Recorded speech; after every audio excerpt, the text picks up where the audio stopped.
সব সরল মানুষ বোকা নয়। আপনি যদি মনে করেন সব সরল মানুষ বোকা, তাহলে আপনি ভুল ভাবছেন।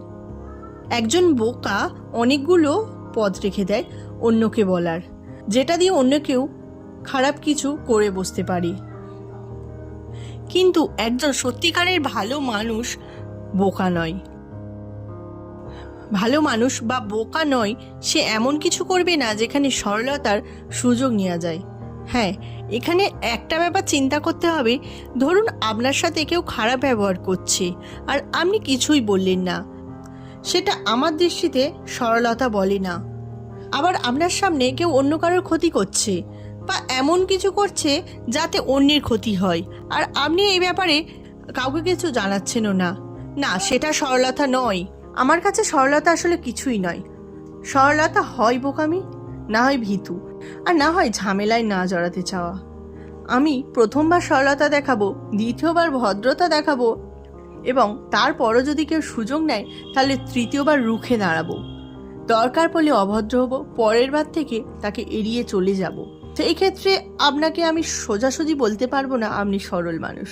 আমাদের স্কুল জীবনে অনেকেরই হয়তো এটা হতো, কেউ ধরুন আপনাকে খাতা চাইলো, তারপর অনেক দিন সে আর সেই খাতাটা দিল না, আমার পড়াশোনা হলো না, এরকম কিন্তু প্রায় হতো। তারপর একদিন দেখবেন আপনার মা বাবা আপনাকে বোঝাবে যে আপনি মানুষের উপকার করবেন, পাশে দাঁড়াবেন, কিন্তু নিজের ক্ষতি করে নয়। আর এমন মানুষের পাশে দাঁড়াও যে তোমার মর্ম বুঝবে।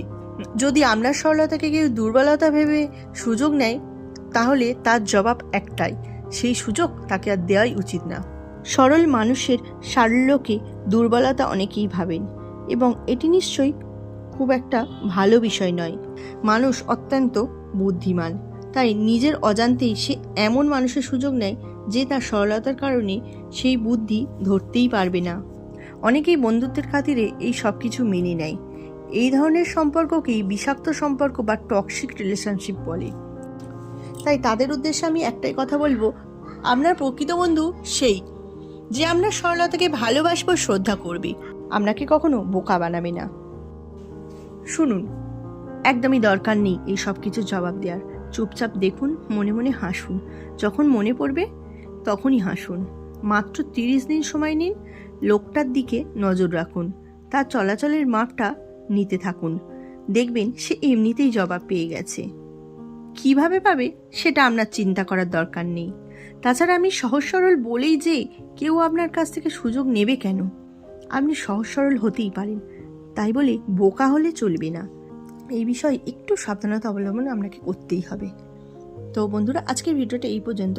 কেমন ধরনের ভিডিও চাইছেন অবশ্যই কমেন্ট বক্স তো ফাঁকাই আছে, কমেন্ট করে জানিয়ে যাবেন। ধন্যবাদ।